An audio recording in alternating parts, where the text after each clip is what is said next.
Drive through almost any American community, and you may see two different kinds of patrol vehicles. One says police, the other says sheriff. Both officers carry badges. Both can respond to emergencies. Both can investigate crimes, make arrests, and enforce the law. Sometimes they even arrive at the same scene. So why do we need both? Does one have more authority? Can a sheriff overrule the police chief? And what happens when a crime crosses from a city into the surrounding county? The answer begins with one simple distinction. Police departments usually serve cities. Sheriff's offices usually serve counties. But that is only the beginning of the story. Today, we're taking an in-depth look at why police departments and sheriff's offices both exist, how their responsibilities overlap, where their duties differ, and why the answer can change depending on where you live. If you enjoy discovering the hidden explanations behind familiar things, subscribe to Questions Answered, and tell us in the comments whether your community has police, sheriffs, or both. The simplest explanation is that police departments and sheriff's offices usually work for different levels of local government. A municipal police department normally works for a city or town. A sheriff's office normally serves an entire county. Imagine a county as a large box.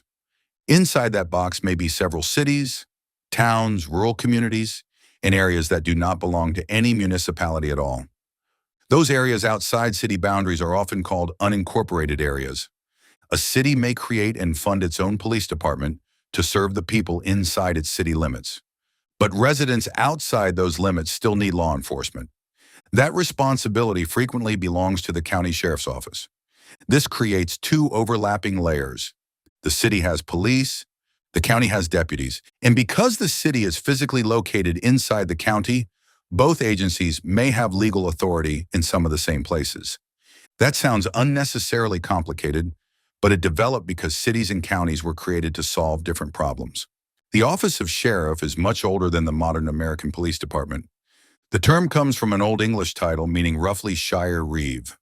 A shire was similar to a county, and the reeve was the official responsible for maintaining order and carrying out the commands of the government.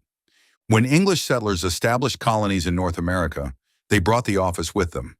As counties formed, sheriffs became local officials responsible for duties such as keeping the peace, arresting fugitives, maintaining jails, and carrying out orders from the courts.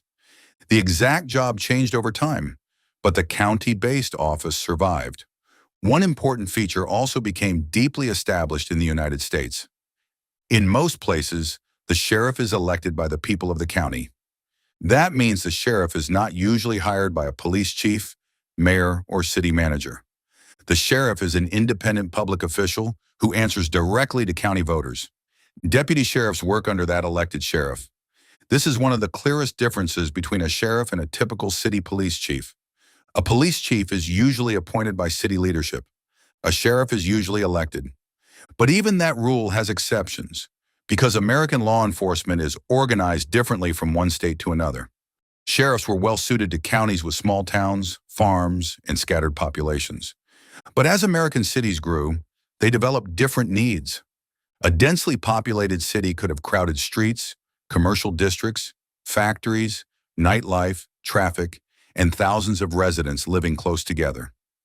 City governments wanted officers who could patrol those streets regularly and respond specifically to urban problems. So municipalities began creating their own police departments.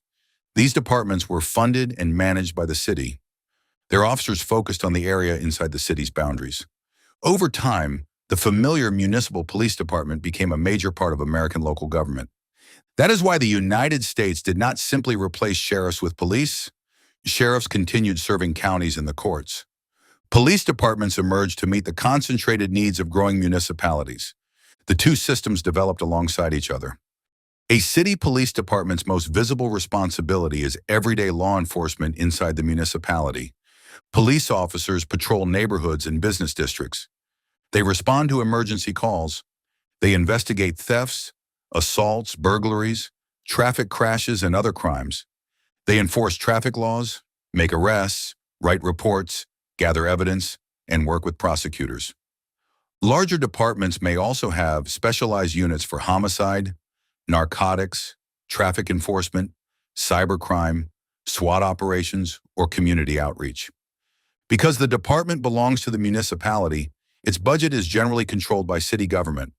The police chief usually manages the department, but may report to a mayor, city manager, council, or public safety director. The chief's authority comes from that appointed position. And although police officers primarily work inside their city, that does not necessarily mean they lose every bit of authority the moment they cross the city limits sign. State laws, mutual aid agreements, emergency circumstances, and active pursuits can all affect what an officer is legally allowed to do. Deputy sheriffs may perform many of the same street-level duties as police officers. They patrol, they answer emergency calls, they stop vehicles, they investigate crimes, they make arrests. In unincorporated parts of a county, the sheriff's office may be the primary local law enforcement agency. Some smaller towns also contract with the sheriff's office instead of creating their own police department. But sheriff's offices commonly have additional responsibilities connected to the county court system. They may provide security at courthouses. Deputies may screen visitors, protect judges and jurors, maintain order during trials, and move prisoners between detention facilities and courtrooms. Sheriff's offices also frequently serve official court documents. That can include summonses, subpoenas, restraining orders, eviction notices, and other civil process. In many counties, the sheriff also operates the local jail. A jail is different from a prison. Jails generally hold people awaiting trial, people awaiting transfer, and those serving relatively short sentences.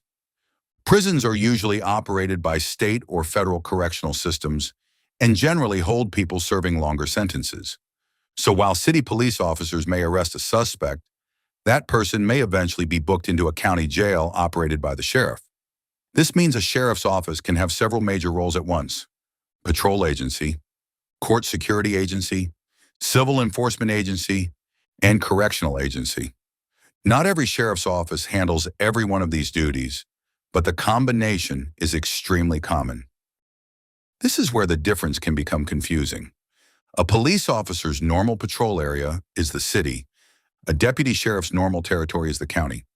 But the sheriff's county includes the cities located inside it. Does that mean deputies can enforce the law inside a city?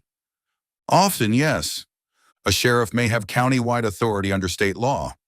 But in practice, deputies normally allow the city police department to handle routine calls inside its own jurisdiction. That avoids duplication and confusion. The sheriff's office may become involved when city police request assistance, when the sheriff is carrying out a court-related duty, when a county-wide investigation is underway, or when an emergency requires multiple agencies. Similarly, city police may assist deputies during a pursuit, natural disaster, major investigation, or large public event. Agencies commonly create mutual aid agreements that establish how they will share personnel, equipment, communications, and authority. The exact rules differ by state. That is why there is no single national answer covering every police officer and sheriff's deputy. Their powers come mainly from state constitutions, state laws, county charters, municipal rules, and agreements between agencies. A common myth is that the sheriff automatically outranks every police chief in the county. That is usually the wrong way to think about it. They lead separate organizations. The sheriff runs the sheriff's office. The police chief runs the police department. A sheriff usually cannot walk into a city police department and fire its officers. A police chief usually cannot take command of the sheriff's deputies. Neither position is simply a higher rank in one shared chain of command. It is more like two managers leading different organizations whose responsibilities sometimes overlap. During a major emergency, agencies may create a unified command structure. But that command is based on law, agreements, the nature of the incident, and which agency has primary responsibility, not merely on which badge says sheriff. Could a deputy arrest a police officer? Yes, if there is legal cause. Could a police officer arrest a deputy? Also, yes. A badge does not normally make an officer immune from arrest by another law enforcement agency. But situations involving officers are often handled carefully, with supervisors and outside investigators brought in to avoid conflicts of interest. Not every American community follows the same model. Some cities do not have their own police departments and depend on the sheriff. Some counties have county police departments in addition to a sheriff's office. In those counties, county police may handle patrol and criminal investigations, while the sheriff focuses more heavily on courts, jails, and civil process. Some large sheriff's offices police heavily populated urban areas and look almost identical to major city police departments. In a few places, city and county governments have merged. Other jurisdictions use marshals, constables, public safety departments, tribal police, campus police, transit police, or special purpose agencies. Several states use different structures altogether, and not every sheriff's office performs traditional patrol duties. So the labels on the vehicles provide only part of the answer. To understand exactly what an agency does, you must look at the laws and government structure of that particular community. At first, having both police and sheriffs can seem like unnecessary duplication, but the two agencies often fill different gaps. City police provide focused municipal patrol and investigations. Sheriffs provide law enforcement in areas outside city limits. They may operate the county jail. They support the court system. They serve legal documents, and they can provide countywide resources when smaller agencies need assistance. The overlap can also create additional capacity during disasters, major crimes, searches, large events, or emergencies that overwhelm one department. Of course, having multiple agencies can create challenges. Radio systems may not communicate smoothly. Policies may differ. Investigations can cross jurisdictional boundaries. Residents may not know which agency to call. That is why cooperation, shared training, task forces, and mutual aid agreements are so important. The system is not perfectly simple, but it reflects the layered way American local government developed. So the next time you see a police cruiser and a sheriff's vehicle parked beside each other, remember that they are not necessarily competing agencies doing the exact same job. Police departments generally serve municipalities. Sheriff's offices generally serve counties and often carry additional responsibilities involving courts, jails, and civil process. Their authority can overlap, but they usually divide the work according to jurisdiction, local law, and the needs of the community. So why do we have both? Because cities and counties are different levels of local government, and each developed its own way of keeping the peace. Thanks for watching Questions Answered. If you enjoyed this deeper look at an everyday question, consider subscribing, and we'll see you in the next one.